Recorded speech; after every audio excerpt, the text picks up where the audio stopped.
Hey, Cappy, what's going on? Welcome. Ooh, to Sunshine Heart-Based Tarot. That came out so quickly. So you've got the Maiden. I want to do this 3-card reading from the Wild Unknown Archetypes. And it's like a card for your root chakra, your heart chakra, and your crown chakra. And it like gives you a little bit of insight. So the Maiden came out for your root. Let's see what comes out for your heart chakra for Capricorn, and then I'll let you know like what it says in the book. We've got the Unseen, and let's go for the crown chakra for Capricorn, please. Hope you guys are doing well. Okay. Crown chakra, the mountain. Ooh. Interesting imagery there. Okay, so starting with the root. So this is the archetypal foundation, the Maiden, for you. This card represents the grounding or lack thereof by which you navigate core fears, habits, and stuckness. It can also point to the state of your primary relationships, family of origin, current community, or lovers. Okay, so this is what you're grounded in, the Maiden. So let's see what it says about the Maiden. Card number 8. The Maiden. Okay, it's the Virgin, the Princess, the Innocent. So you're grounded in some sort of like innocence, okay? The Maiden archetype is the epitome of innocent arousal, naive sensuality, and precarious purity. She is compelling and addictive because of her flawless and youthful glow. Ooh, look at you, Cappy. She's the first archetype in the trifecta of Maiden, Mother, Crone, and rightfully so because she has oh so much to learn. The Maiden is perfectly positioned for trouble to come her way and subject her to a challenge that leads to the next phase of womanhood. She must grow up, yet hesitates at the threshold, enamored by the charms of youth. Oh, I'm getting a little bit of like Peter Pan syndrome. Is that some of you? Are you afraid to grow up? Or are you kind of like staying in like this like energy? That's interesting. The Maiden represents the side of us that is riveted and curious, drawn to shadowy forests, dark nights, and taking just one taste of poisonous fruit. Oh, you a rebel. You a rebel too. Okay. Yeah, you got a wild side. You're a wild child. You might have some fire in your chart. Like, I would not be surprised if, like, I assume you're here because your sun sign is Capricorn, but if your moon or your rising or your Venus is like Leo, Aries, Sag, that would not surprise me. Okay, her magic is edgy. Yeah, edgy. Definitely feel an edgy vibe from you, Capricorn. And includes both shame and delight. Let yourself fall down the rabbit hole, young one. So when light, this card represents curiosity, enchantment, sensuality, and vitality. But when it's dark, it's fake, or it projects, it denies, or it fantasizes. So interesting. You've got the Maiden in the car in your root. So you're rooted in this Maiden energy. So yeah, I presume that this is you, right? You're this, obviously, like you're this Maiden. Why is this significant? That's what I want to know. Why is the Maiden significant for Capricorn? Why is the Maiden significant for Capricorn in their root chakra? This is how you navigate your core fears, habits, or stuckness. Could be in this edgy energy of the Maiden. The Hermit. So a need to go within, or maybe you've been going within. Okay, looking for answers, searching for answers. A light in the dark. Maybe you've been told before that you're a light in the dark, if you resonate with that. There's something about finding your way back home. Like I just pictured like, you know how like in old Christmas movies they would like leave the candle in the window, and they would like leave the candle lit or something like that. Like that's kind of what I'm getting, like all roads lead back home. There's something here about you finding your way back home. I don't know if that's physically or if that is etherically. Yeah. Let's clarify, please, Spirit. Tell me, why did you give me the Hermit?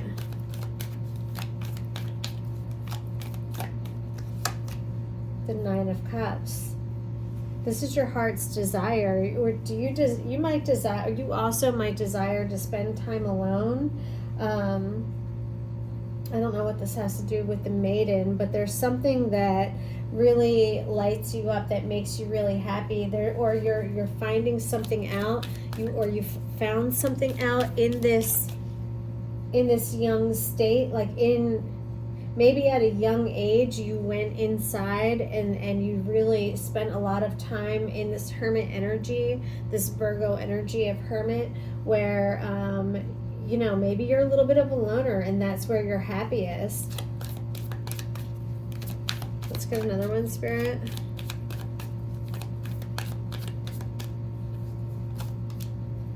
The Ten of Swords and the Four of Cups. The Ten of Swords is something shocking, deceiving, a betrayal. And the Four of Cups is like apathy. It can be boredom. It can be, you know, a little bit of like wishing that you had other things, so you're like missing the blessings that are right in front of you. But what does this have to do with the Maiden? Like, what does this have to do with this edgy, like, feminine, this like younger, edgy, feminine energy? Maybe you had to go through some sort of heartache, or not even heartache, but someone deceiving you or someone really betraying you, and that forced you to go within and find your inner light. Maybe that's what, because remember it said that this Maiden card was the first one of like the Maiden, the Mother, the Crone. So like maybe this was your first step, your initiation into like a maturity almost. I'm not sure why this Four of Cups is here. What is this? Like, are you bored easily now? Or maybe you've been through some, I don't know. I feel like people don't really interest you. What is up with that? Let me get another card for this Four of Cups. The Six of Swords. You're being led away, or there's healing. There's calmer waters. There's a sense of being led. What is this Four of Cups, though? This could also be an offer. Someone could be offering you a way out after a difficult time. The Ten of Swords, though, it's like the end of something difficult. I don't know. It feels kind of disconnected from this Hermit and this Nine of Cups. Like, I don't know. I don't know if this energy feels a little disjointed. So I don't know if this is just, you know, various people that I'm picking up, or this, because this doesn't feel like one person's energy like straight through. Okay, let's move on to the unseen. So this is your heart chakra. So this archetypal image currently resides in the heart. So this is card number 27, if I could pick it up. Broke my nail today too. Card number 27. This card will tell you a deep longing, calling, or conflict that is at the center of all centers within the psyche. Without knowing and spending time with the energy within the heart, one can never be satisfied. So there's something unseen in your heart chakra. Let's see what that card means. So 27. There's 25. 26. Okay, 27. The spirit, the ancestor, the eternal. Interesting. Okay. The unseen is just as it sounds. We cannot see it, yet it sees us, watching and waiting with wisdom, both kind and instructive. We feel this presence, sense it, intuit it, and then doubt its existence, though it rallies our attention time and time again. The energy of the unseen may come in many forms: a compelling dream, a sudden insight, a clear voice, a vision or message from a loved one who has passed to the other side. Y'all, you psychic, huh? You psychic, Cappy. Okay. It is natural to fear these communications, and as they challenge our perception of what is real. When this card appears, your guides are near. The eternal is present. The doorway between worlds is ajar. Listen, the sounds may seem as though they come from a distant land, but they call from your innermost chambers.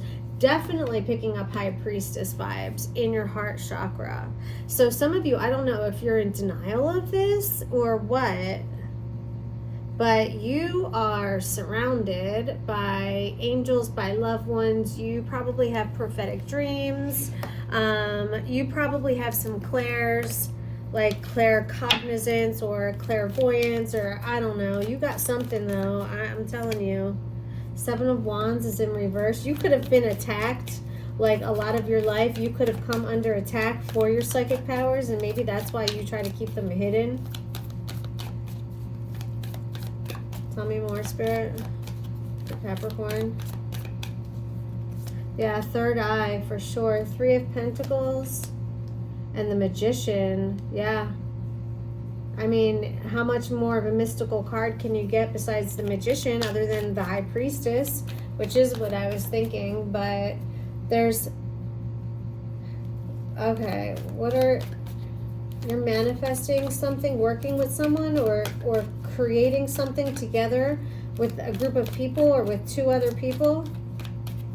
Collaboration, cooperation, listening, Knight of Swords. This is coming.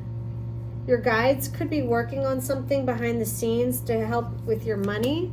Five of Pentacles and the Nine of Pentacles.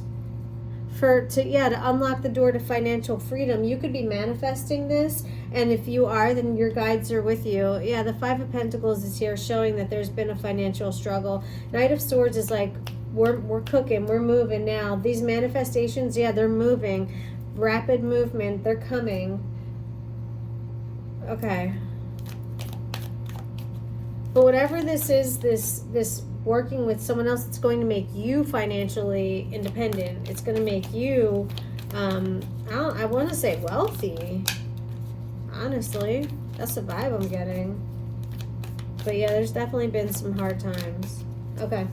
We have the mountains coming in your crown chakra. So, this is card number 33, master number there. The archetypal energy of the divinity within. This card represents the part of you that wants to reach beyond the self toward heaven. This card may show what is blocking this ascension. It can give you an idea of how you can serve the world. All right, so let's see for mountain. How you, what is it? XXX. One more, there we go. Okay. The ascent, the peak, the insurmountable. The mountain stands eternally in our awareness, calling us toward its peak. It stirs up stoic and regal feelings, reminding us of the long line of spirits, sages, sadhus, and gods that made their humble thrones within its snowy peaks.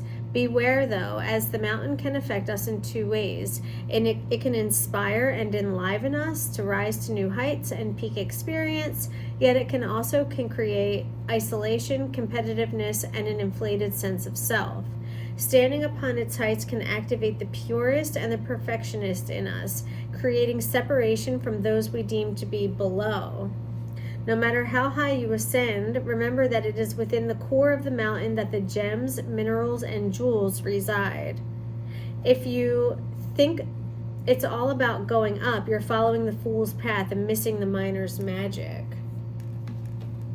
Okay, so your crown chakra, your ascension, this is giving me a vibe of like enjoying the journey. It's like not about the destination, it's about the path you take to get there.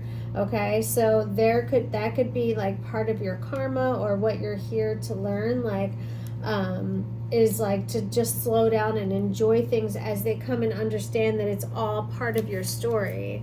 You know what I mean? Like every last part of it. Like don't be in such a rush to get to the top or to finish, but make sure that you're taking it all in, or you could miss some really cool shit. Like, and I feel like that's the master lesson here too. Tell me more about the mountains. Thank you. All right, so we've got Judgment in reverse and the Three of Wands in reverse. This is like not taking accountability, and the Three of Wands in reverse could be about playing it safe. Are you playing it safe, or are you not owning up? Are you not like, I don't know, listen, we all need to be checked sometimes. Like, is there nobody to check you right now? Like, are you just kind of going off and doing your own thing and you're not being accountable, or you're not, like, are you being self-reflective, Capricorn? Three of Wands in reverse, you could be playing in your comfort zone right now, and this mountain could be showing like more of the adventure that you need as well. Okay, maybe some of you need to spend some time actually in the mountains, if that's possible, if you live near a mountain, to activate some sort of like, you know, tether to the divine, like to God or to your angels. Like there could be something about the energy in the mountains. Eight of Pentacles. This is hard work. This is mastery, apprenticeship. Maybe you've been working really hard and it's time to get away and go to the mountains.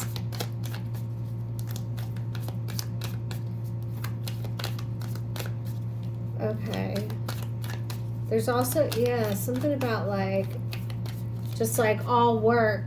What's that from them? All work and no play makes Johnny a dull boy, right? Like that type of shit. Like that's the vibe I'm getting too. That could be also blocking your ascension right now if you're too fixated on work and not taking any time to have any fun. But yeah, there's definitely something about accountability though. Thank you, Spirit. The Star is here. So there's that angelic force. There's the divine connection that we were just talking about, and the Hangman in reverse. You being stubborn? What is going on here? There's a connection with the Star in the mountains. Like there is a connection for sure. But I feel like you need to surrender to it. I don't know. Maybe you're resisting something. There could be a little bit of resisting this spiritual, remember I just talked about the tether, and you can see in this card, it's like there's the tether, right? From the divine. You need that tether. I don't know if you've like rebuked it, but like you need that tether coming from the Most High, coming from the divine, from source energy, from the universe. That tether, that's what keeps us grounded, okay? So be careful about that. Make sure that you've got this open line of connection and communication to source energy, to spirit. Yeah. Alrighty, well, yeah, I think that's it. Look, Ace of Wands is at the bottom of the deck. So this could be some sort of a new beginning, some sort of a new initiative, new energy coming towards you. Three of Swords is in reverse at the bottom of the deck too. So this could be after some sort of healing. You could have cut someone off. Queen of Swords too. You could have cut someone off and you've done your healing, and now there's a new energy. Wow, Temperance, beautiful angel right there, the angel of Temperance. You've been patient, you've waited. A lot of angelic energy in this reading too. I don't know if you connect to your angels, but I do feel their presence. So that's what I've got. I love you guys. Smooches. Talk to you later.